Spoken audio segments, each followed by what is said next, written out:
श्री स्वामी समर्थ. नमस्कार मित्रांनो. आपल्याला स्त्रियांना मासिक पाळीच्या वेदनेतून का जावे लागते? महिलांना त्रास का होतो? मित्रांनो, तुम्ही कधी विचार केला आहे का की मासिक पाळी फक्त महिलांनाच का येते? या भयंकर वेदना आणि अवर्णनीय दुःखाचे विष केवळ स्त्रियांनाच का प्यावे लागते? मातृशक्तीने प्राचीन काळात असे काही गंभीर पाप केले होते का, ज्यांची शिक्षा आणि प्रायश्चित्त त्यांना जन्मापर्यंत रक्त सांडून भोगावे लागत होते? स्त्रीला मासिक पाळी येत असताना समाजात ती अशुद्ध का मानली जाते आणि यावेळी स्त्रियांना स्पर्श करण्यास पूर्णपणे मनाई का केली जाते? शेवटी ते 3 दिवसात असे काय घडते की स्वतः देवही मासिक पाळीच्या स्त्रीला घाबरतात आणि देवतांच्या मूर्ती देखील त्यांच्या अशुद्ध स्पर्शाने अशुद्ध होतात? देवादिदेव महादेव यांनी माता पार्वतीला सांगितलेले रहस्य जाणून घेऊया. त्याचवेळी महादेवानं देवी पार्वतीला अशा 3 कामांबद्दलही सांगितले आहे, जी महिलांनी मासिक पाळीच्या वेळी करू नयेत. तर चला सुरुवात करूया. मित्रांनो, आम्ही खूप मेहनत घेऊन हा व्हिडिओ बनवला आहे.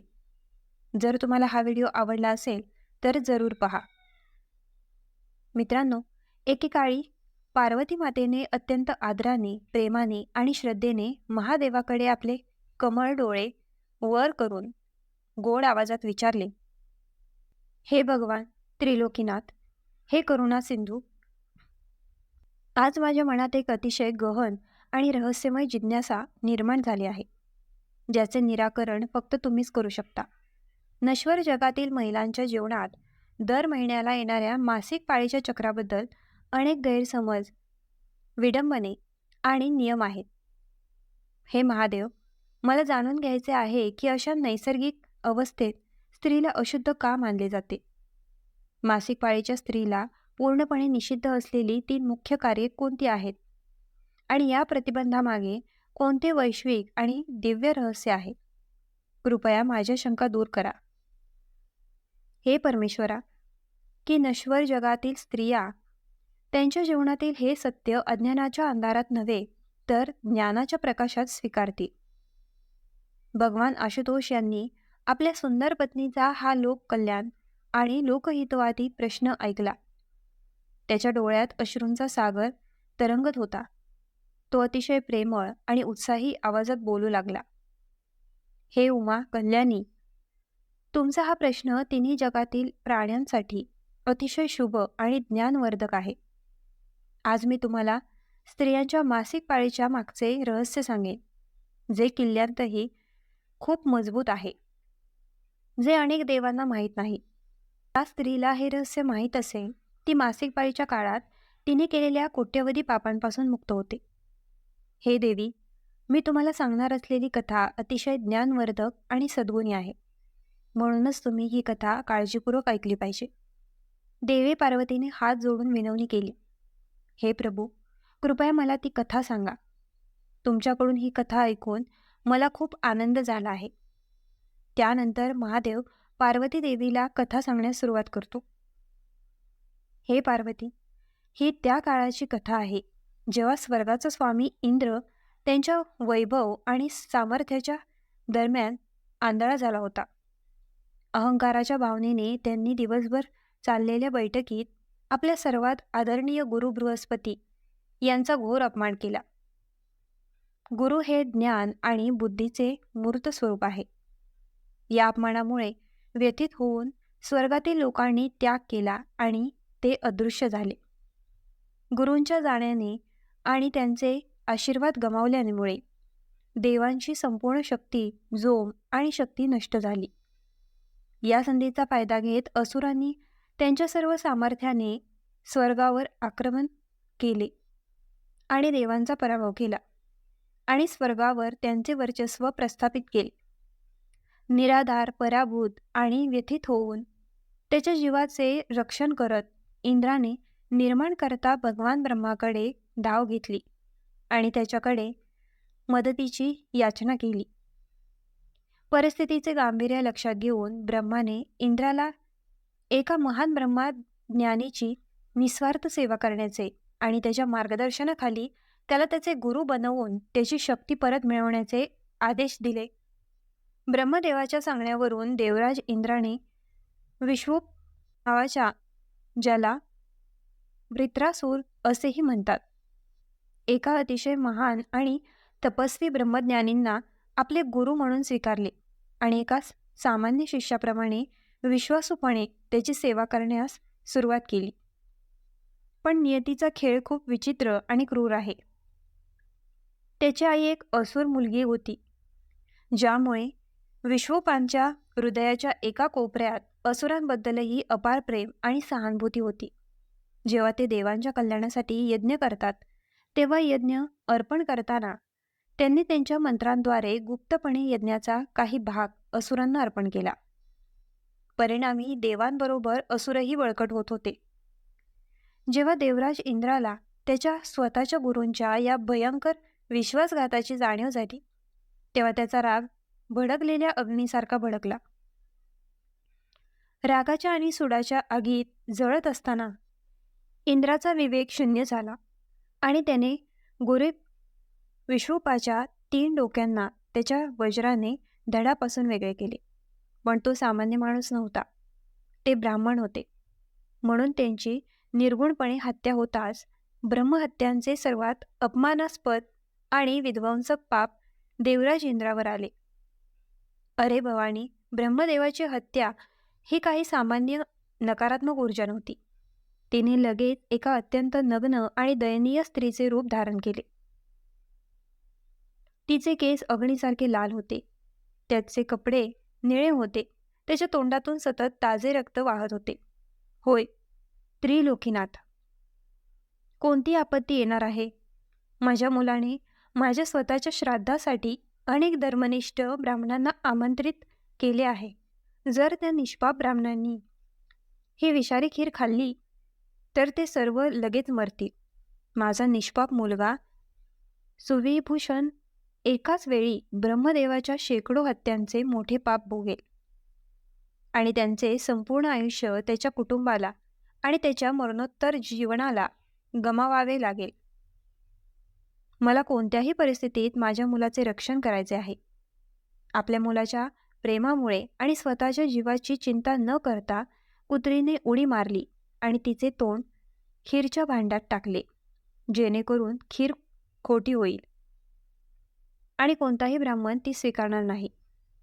त्यावेळी विभूषणची पत्नी काही वस्तू घेण्यासाठी स्वयंपाकघरातून बाहेर आली.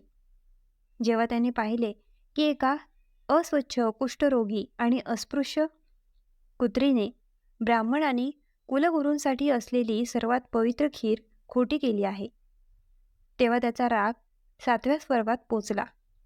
ती ओरडली, हे दृष्ट पापी कुत्री, तू माझ्या पूर्वजांची पवित्र भाकर अशुद्ध केलीस. तुम्ही आमच्या धर्माचा नाश केला आहे.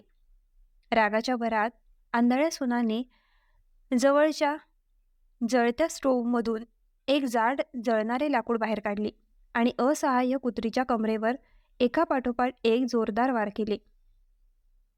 जळत्या जड लाकडाच्या दुखापतीमुळे कुत्रीच्या कोयत्याचे हाड मोडले.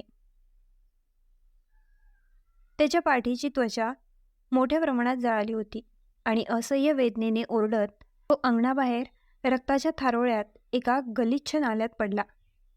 देवा, याचा विचार कर. ती काही सामान्य मुलगी नव्हती. ती विभूषणची आई होती, जो ब्रह्मदेवाची हत्या करण्याच्या मोठ्या पापांपासून स्वतःच्या मुलाला वाचवण्यासाठी स्वतःच्या सुनेच्या हातून मृत्यूप्रमाणे त्रस्त होता. ही त्या स्त्रीची शिक्षा होती, जिने एके दिवशी तिच्या अहंकारात ऋषींना त्याच्या मासिक पाळीत पोषण दिले. त्या दिवशी हे पार्वती, सुविभूषणच्या घरी श्राद्धाच्या ब्राह्मणाच्या भोजनाची सांगता दुसरे जेवण तयार करून केली गेली. ब्राह्मणांनी अन्न खाल्ले आणि सुविभूषणला आशीर्वाद देऊन निघून गेले. पण रात्री अंधार दाटून येतो. सगळे झोपले होते. त्यानंतर जे घडले त्याने संपूर्ण जगाला धक्का बसला. तो त्याच्या खोलीत झोपला होता, पण योगामुळे त्याच्या झोपेत व्यत्यय आला. घराच्या अंगणात बैल खांबाला बांधला गेला होता आणि काही अंतरावर जखमी कुत्री गटाराजवळ पडलेली होती. आधीच्या जन्माच्या सद्गुणांमुळे आणि त्यांच्या वेदांच्या अभ्यासामुळे सुविभूषणला प्राणी आणि पक्ष्यांच्या भाषेची स्पष्ट सहज होती. मध्यरात्रीच्या शांततेत असह्य वेदनेने थरथर कापत जखमी कुत्री बैलाजवळ गेली आणि मानवी आवाजात विलाप करत रडू लागली. हे स्वामी, आर्यपुत्र, आज माझ्या शारीरिक आणि मानसिक दुःखाला मर्यादा नाही. आज माझ्या मुलाच्या मंगेतरने माझी पाठ मोडली.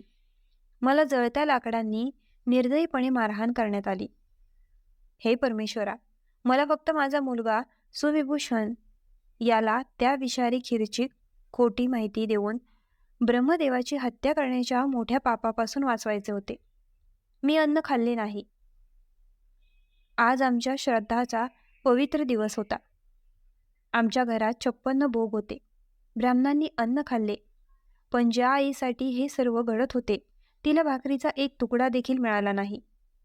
मला त्याला मारावे लागले. हे प्राणनाथ, राजस्वाला, धर्माचे उल्लंघन केल्याबद्दल इतकी भयंकर शिक्षा. आता ही वेदना माझ्यापासून एका क्षणासाठीही दूर होत नाही.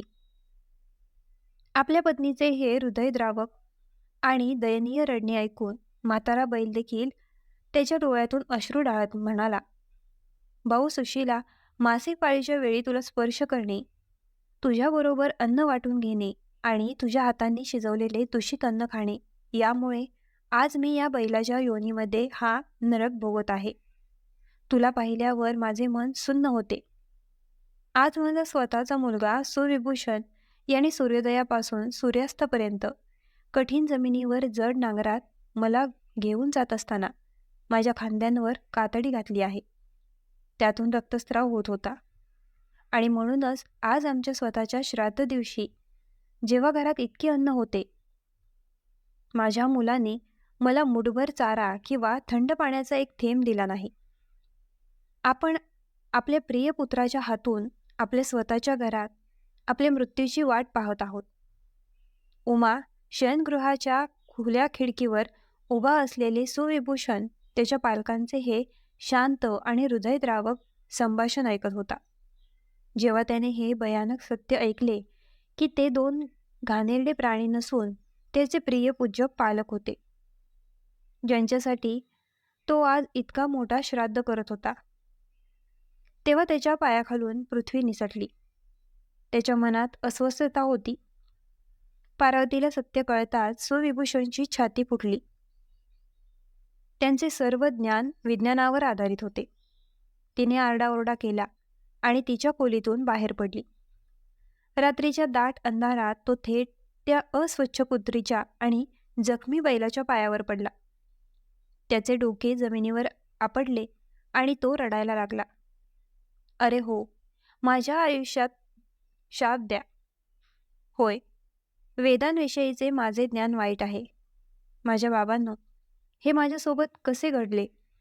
मी माझ्या वडिलांची हत्या केली आहे. माझ्या स्वतःच्या पत्नीने माझ्या आईची पाठ जाळली. इंद्रदेवा, मेघगर्जना माझ्यावर का पडत नाही? धरती माते, तू मला आपल्या आत का घेत नाहीस? सुविभूषणने त्याच्या आईच्या रक्तस्राव झालेल्या जखमा त्याच्या अश्रूंनी धुतल्या. त्याने लगेच स्वयंपाकघराचे कुलूप तोडून घरात उरलेले सर्वोत्तम अन्न, सात्विक खीर आणि मिष्टान्न आणले आणि त्यांना त्यांच्या हातांनी अतिशय प्रेमाने खायला दिले. जेव्हा त्याची पत्नी जागी झाली आणि तिला सत्य समजले, तेव्हा तीही रडायला लागली. पण सुविभूषणला आता शांतता कुठे मिळणार होती? दुसऱ्याच दिवशी सकाळी पहाटेच्या वेळी तो वेड्या माणसासारखा अनवाणी जंगलात धावला. त्याला त्याच्या पालकांच्या या नरकीय जीवनातून मुक्त होण्याचा मार्ग शोधायचा होता. काटेरी झुडपे आणि दगडांमधून पळून तो अतिशय घनदाट जंगलात एका महान सिद्ध ऋषींच्या आश्रमात पोहोचला. महर्षीच्या चरणी पडून सुविभूषणने त्याचे सर्व दुःख आणि त्याच्या पालकांची शोकांतिका सांगितली. तो रडू लागला आणि दोन्ही हात जोडून म्हणाला, हे त्रिकालदर्शी महर्षी, माझ्या आईने तिच्या मासिक पाळीच्या काळात केलेल्या मोठ्या पापासाठी या विश्वास प्रायश्चित्त नाही का? माझ्या आईवडिलांना या पार्श्विक योनीच्या छळापासून कधीही सुटका मिळणार नाही का? कृपया मला मार्गदर्शन करा, नाहीतर मी तुमच्या चरणी मरून जाईल. सिद्ध ऋषींना त्यांच्या तपोबल आणि दैवी दृष्टीद्वारे सर्व काही माहीत होते.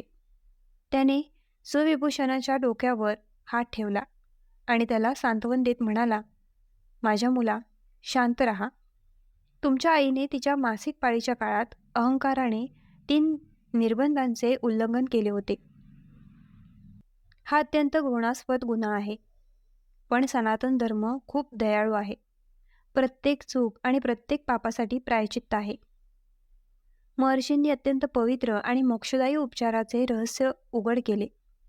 त्याने त्याला आणि त्याच्या पत्नीला ब्रह्मचर्य व्रताचे पालन करून भगवान शिवाचे अभिषेक आणि तपस्या करण्याची प्रार्थना केली. सुविभूषणने महर्षीच्या आदेशानुसार ब्रह्मचर्याचा सर्वात कठोर उपवास केला. त्याने नदीत स्नान केले, मला हाक मारली आणि कायदेशीररित्या माझी पूजा केली. भवानी सुविभूषण यांनी हा उपवास 1 किंवा 2 वर्षे नव्हे तर सलग 7 वर्षे अत्यंत भक्ती, संयम आणि कठोर नियमांसह पाळला. 7व्या वर्षाच्या ऋषी पंचमीच्या शुभ दिवशी जेव्हा सुविभूषण सूर्यनारायणची पूजा संपवून त्याला अर्घ्य देत होते, मग आकाशीय क्षेत्रात एक सर्वात आश्चर्यकारक आणि दिव्य घटना घडली. देवाचा आवाज अंतराळातून आला.